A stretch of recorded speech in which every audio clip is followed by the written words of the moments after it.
Ne da? Deyirəm ki, bu qumquma da türküdür. Düz açıqlayım.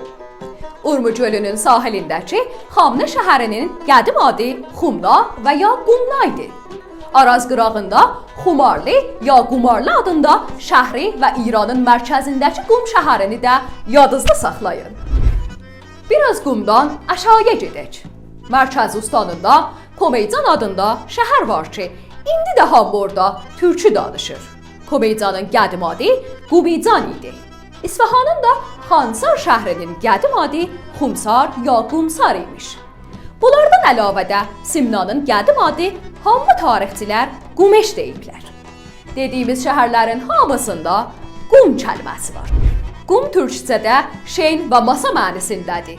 Adı verilən şəhərlərin hamısı göl, çay və su qırağında və qumluqda qurulub. Qum, şen suyu özünə çəkər, saxlar və şəhərlər də su olan yerlərdə qurularmış. Elad dəvə boğazına bağlanan tər qabına qum deyir. Bizlər yanımızda mədrəsəyə apardığımız su qabına qumquma deyərdik. Başa düşdün ya başa salın? Barış səsinə səs olun.